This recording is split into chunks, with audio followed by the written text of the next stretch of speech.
June 8, 2021. Somewhere in Australia, a man woke up and checked his phone.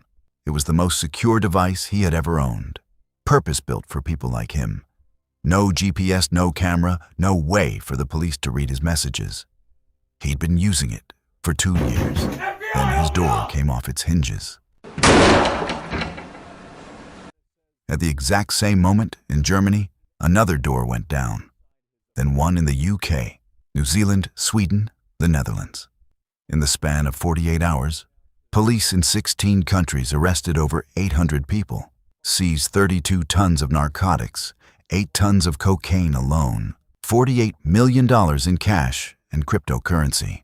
Every single one of those 800 people had been using the same app, the same phone they had trusted completely. The FBI had built it, and for 3 years, they had read every single message. But here's the part that doesn't make the headlines. The part that I think is actually the most disturbing detail of this entire story. The FBI didn't just run this operation. At some point, they lost control of it, and by the time it was over, even they weren't sure what they had done. To understand how this happened, you need to go back to 2018, and you need to understand one thing about the criminal underworld at that point. They had a serious communication problem. For years, organized crime had been using a company called Phantom Secure. BlackBerry phones with the camera removed, the GPS stripped out, the microphone disabled, running custom PGP encryption. It was the gold standard for criminals who needed to talk without being heard. In March 2018, the FBI arrested Phantom Secure's CEO, Vincent Ramos, in Las Vegas. The company collapsed overnight. 12,000 devices gone. Hundreds of criminal organizations suddenly had no secure way to communicate. It was the biggest vulnerability the criminal underworld had seen in years. And the FBI had a decision to make. They could wait for someone else to fill the void, or, and this is the idea that changed everything, they could fill it themselves. According to people involved in the operation, the idea came out of a conversation between FBI agents and Australian federal police over beers. Someone asked, "Why don't we just build our own?" It had never been done before. Not on this scale, not with this ambition. Law enforcement running a fake encrypted phone company. As a tech startup, complete with distributors, customer support, and product updates.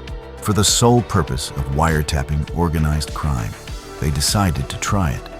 Before we go further, I need to know what you think.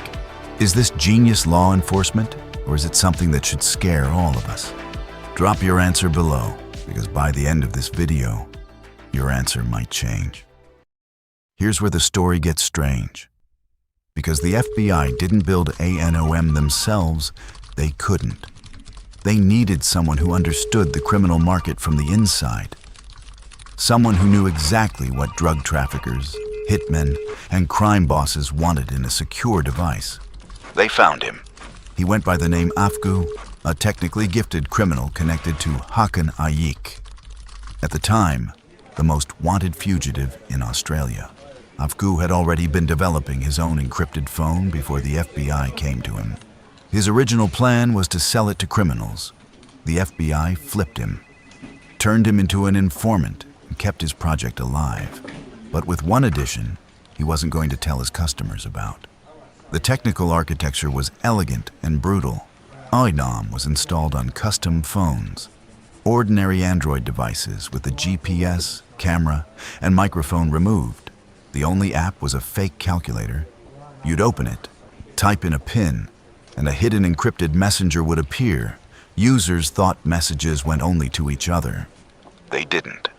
Every single message, every photo, every voice note, every plan was automatically copied and sent to a server the FBI controlled. The criminals were handing law enforcement a live feed of everything. Yeah, so you kind of have to go back maybe 10, maybe 15 years. And I know that sounds boring, like a history lesson, but I'll do it rapidly, and it is actually pretty exciting. It starts with Blackberries, where these encrypted phone companies would take a Blackberry, with the old school QWERTY keyboard. They would take that device, they'd remove the microphone, the GPS, the camera, and basically all of this hardware stuff, and then just put an encrypted email messaging program onto the phone. At the end of the day, it's actually not really much of a phone at all. It's like a portable encrypted email device. Those were popular for a while. But they still had a problem. A secure phone for criminals is worthless if no criminal trusts it. They needed credibility. They needed someone the underworld would believe. And that's where Hakan Ayik came in.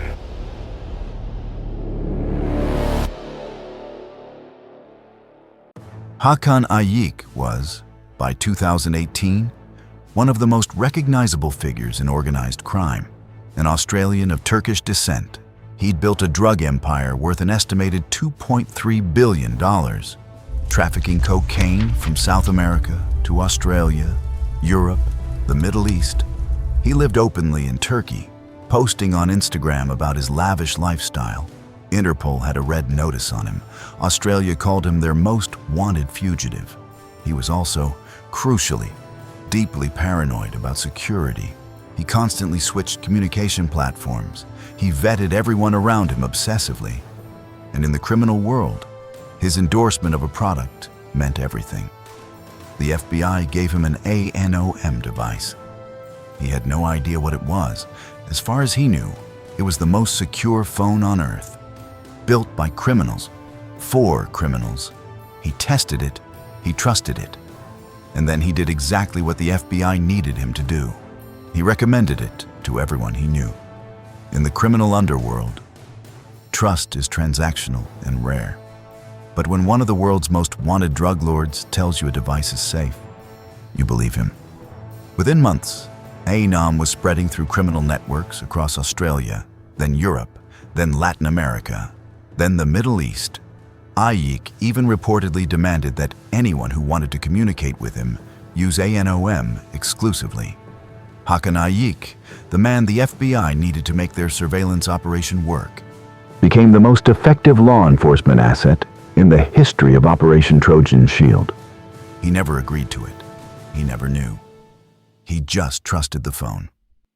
By 2020, ANOM had over 9,000 active devices across more than 100 countries. Over 300 organized crime groups, the Italian mafia, Australian biker gangs, Colombian drug cartels, Asian crime syndicates, all of them talking freely, all of them being read in real time by FBI analysts sitting at desks in the United States. Here's something the press releases don't tell you.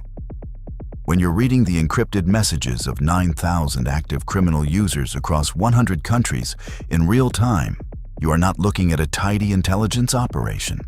You are drinking from a fire hose. You are drowning. The FBI had to bring in partners. The Australian Federal Police, Europol, the Dutch, the Swedes, just to process the volume of data.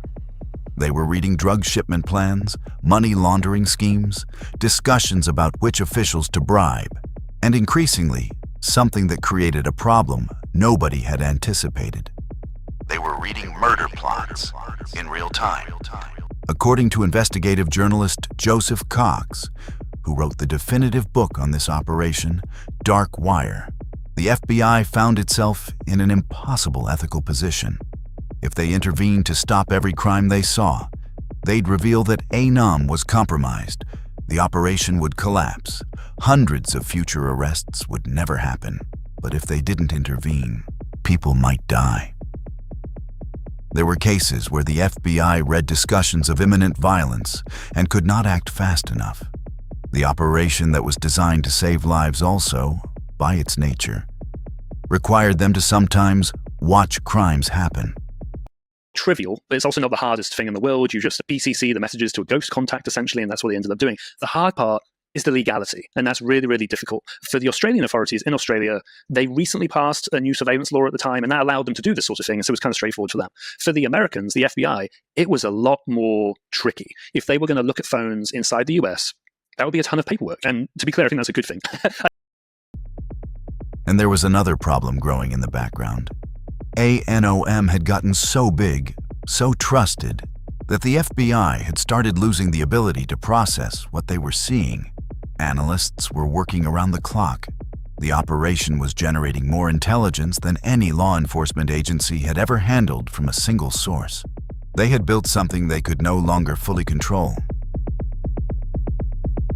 By early 2021, the FBI knew it was time. The operation couldn't stay hidden forever. There had already been moments where criminals came dangerously close to figuring out that Anom wasn't what it seemed. One Anom user had posted publicly that he suspected the device was compromised. The post had been quietly removed, but the clock was ticking. The plan was called Follow the Sun. Law enforcement would start in Australia, where it was already morning. Kick down doors, make arrests, and hold a press conference. Before the news could spread to Europe, European agencies would begin their own raids. Before European criminals could warn their contacts in Asia or Latin America, those agencies would move too. A rolling wave of simultaneous takedowns timed to the rotation of the Earth. Up to the present moment, thousands of criminal users wrongly believe themselves to be unobserved in their communication via this service. Eventually, hundreds of criminal organizations were using this platform. It has a good reputation among criminals. They mutually promoted it as the platform you should use for its absolute reliability. But nothing was further from the truth.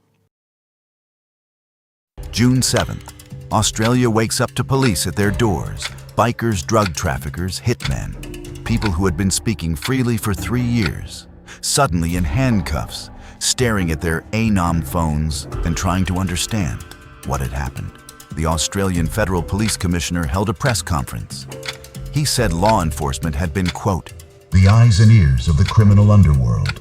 As he spoke, European agencies had already begun their raids.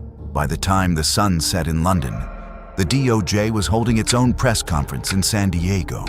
The devices were openly marketed to other potential users as designed by criminals for criminals. 800 arrests, 32 tons of drugs, 8 tons of cocaine, 250 firearms, $48 million in cash and cryptocurrency. The single largest coordinated law enforcement operation in history. And Hakan Ayik, the man whose endorsement had made it all possible, was not among those arrested. He had vanished. He would spend the next 2 years as one of the most wanted people on Earth. The man who had unknowingly helped build the most effective law enforcement trap ever created. He was finally caught in Turkey in September 2023. The official story of Operation Trojan Shield is a triumph, and in many ways, it is. 800 criminals off the streets, tons of drugs seized, lives likely saved. But Joseph Cox, the journalist who spent years reporting on this operation, who spoke to the developers, the sellers, the criminal users, and the FBI agents themselves, ends his book with a question that I think deserves to sit with you for a moment.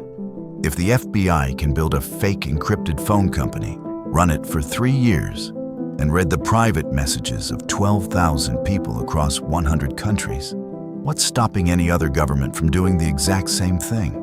Not targeting criminals, targeting journalists, activists, political opponents, regular people who think their messages are private because they're using a secure app. The criminals trusted Anom because the criminals before them trusted Phantom Secure, because there's always going to be a new secure app, a new promise of privacy, and as long as there is, this question is going to matter. Was a victim of his own success. You mentioned 12,000 phones. The FBI was getting something like 1 million messages a day near the end of the operation, all of which had to be read, all of which had to be analyzed for potential, not just drug trafficking, but threats to life. You know, people were potentially going to get very, very hurt, the users of this app or who the users targeted, and it just became far too much to handle. Now, I want your answer, and I'm serious about reading these. Do you think the FBI was right to do this? Or did they open a door that should have stayed closed? Subscribe. And next week, a 17-year-old hacked the CIA director's personal email, found classified documents, and then called him on the phone to tell him about it. That story is next.